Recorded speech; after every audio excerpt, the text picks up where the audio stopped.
So by now you probably have realised what's happening on this channel. It's time to talk movies. But before we get into that chronological journey, how about setting some benchmarks? This time I'm taking you through my top 10 Stephen King adaptations right here and now. Let's go. Hi everyone, welcome to my channel. I'm Dave Musson, at Dave Musson on Instagram, and this is a place where I talk to you about all things Stephen King. Do subscribe, stick around, see what else I've got to offer on this page for you. Now, I've spent the last couple of years covering Stephen King's books. Do click around, see what you can find.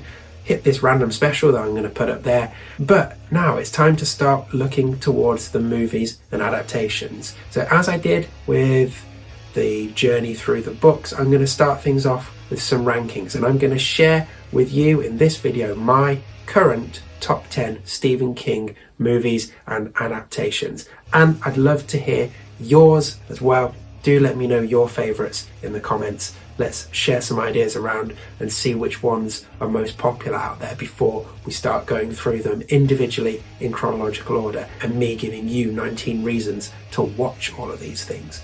Now, before I get into my ranking, a couple of plugs for you. First of all, have you got your copy of the Ultimate Stephen King Quiz Book yet? It's the book I wrote last year and is jam-packed full of Stephen King trivia, questions, haikus and loads more. A quiz for every single book, for every single movie, and a few extra ones in between. There's more than 3,000 questions in here written by me.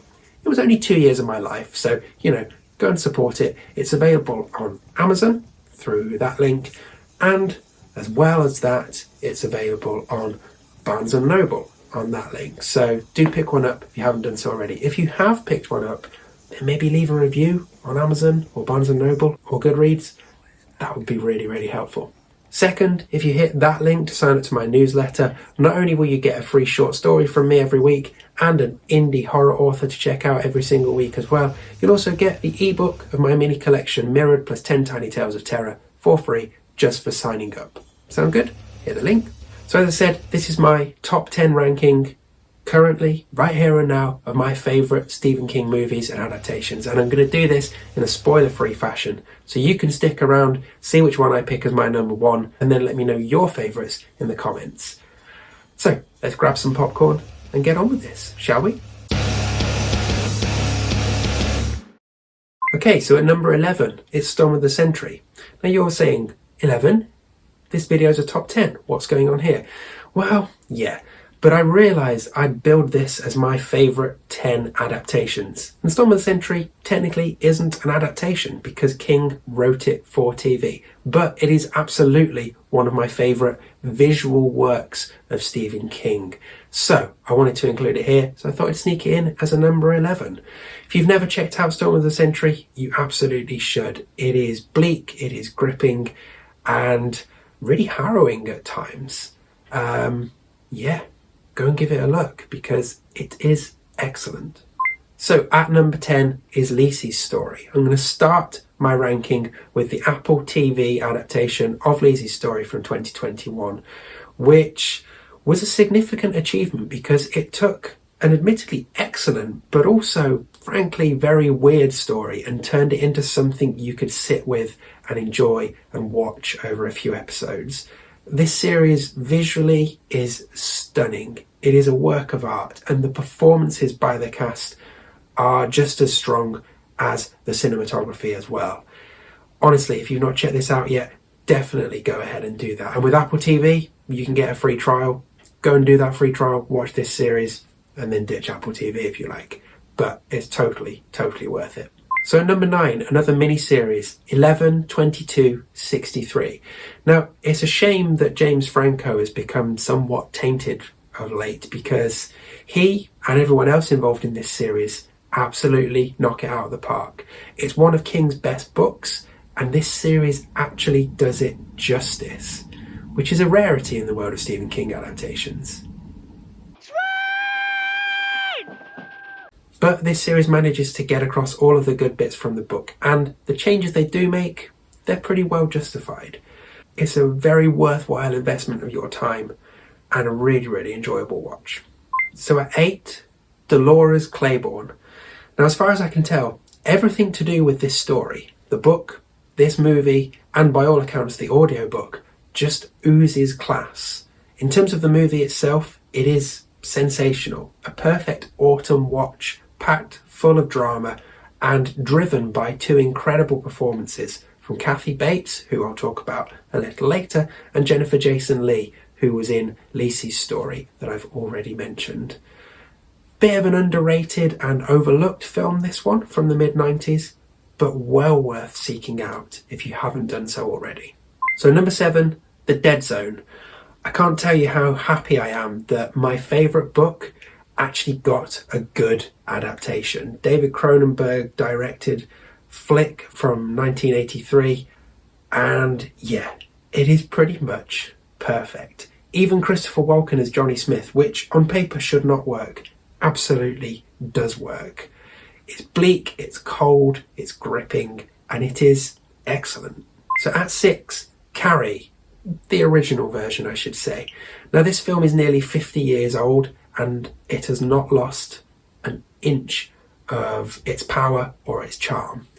It's one of the most iconic horror movies ever made, and you only need to watch it once to understand why. The lighting, the look and feel, all sensational. The cast are on fire throughout, quite literally towards the end. Some of the split screen shots are terrifying, and it is full of iconic, horrifying moments. So at 5, It Chapter 1. Now there's a reason that this movie became the biggest grossing horror movie of all time, and it wasn't just because of the scary clowns craze. This film is terrific. The 80s nostalgia is spot on, the young cast are incredible, and it is a near perfect on-screen depiction of the godforsaken town of Derry, Maine. I actually saw this 3 times in cinemas and loved it every single time. It's fantastic. So at 4, Gerald's Game. Now, to be honest, just having someone actually make an adaptation of this story is an achievement in itself. But what Mike Flanagan did for Netflix with this version is nothing short of incredible. A wonderfully powerful film. The changes he made to the text or the way the story is told were totally justified in the final format. And yeah, a really compelling and eminently watchable movie. Oh, and that scene, one of the most horrible things you will ever see in your life, in a good way. So you might think you know what's coming with these top 3, given that I've not mentioned The Shining, The Green Mile and Shawshank. But my number 3 is The Mist. Now those 3 big guns I've just mentioned are undoubtedly amazing films, but this list is my 10 favourites, and they don't quite make it. But Frank Darabont was responsible for 2 of those, Shawshank and The Green Mile, and he is also the man behind the camera for The Mist, which is a quite fantastic and at times fucking harrowing adaptation of the story from Skeleton Crew. This is prime monster movie king, and it is just a fantastic watch, especially if you get to see it in black and white. And some of the changes that were made, without wanting to go too spoilery, yeah, they'll have you thinking about it basically for the rest of your life. So my number 2 is Misery. This, at the time of recording, is still the only Stephen King film to result in an Oscar win. And more than 30 years on from when it came out, it's still quite possibly the most perfect thriller I've ever seen. Kathy Bates as the lead is terrifying and amazing, and James Caan as Paul Sheldon is helpless and superb. You know, for such a small cast and a small set, it's claustrophobic, it's gripping, it's scary, and it is a really powerful piece of cinema. Rob Reiner is the mastermind behind this, and this movie should never be touched or messed with or remade. It is perfect. So on to number 1, and I've just mentioned Rob Reiner, which brings me perfectly onto my top choice, which is, of course, Stand By Me, the adaptation of The Body. I don't know how much I can go into this without spoiling things, other than to say that alongside, for me at least, Jurassic Park, Back to the Future and Terminator 2, Stand By Me is basically a perfect film. The story, the cast, the setting, the look and feel, everything about it is spot on and compels me to watch every single second, every time I put it on. And it's even more powerful when you learn what happened to River Phoenix not long after this film came out. But as I say, it's pretty much a perfect movie, and it is comfortably my favourite King adaptation. In fact, I'd go so far as to say that this is a movie that anyone and everyone should watch at least once in their life. They won't regret it. Okay, so that was my top 10 Stephen King adaptations. Do let me know your favourites in the comments, as I would absolutely love to hear them. And, well, we've done the top 10. You know what's going to come next. It's the bottom 10, of course. So do stick around for that. Best way of making sure that you don't miss it, of course, is to subscribe to my channel. And when you've done that, maybe click around and see what other things tickle your fancy. There's loads of book videos to check out and a few specials as well. I'll pop another random one right there. But for now, that's my top 10. Do come back next time to see which ones are at the other end of my list. And take care, stay safe.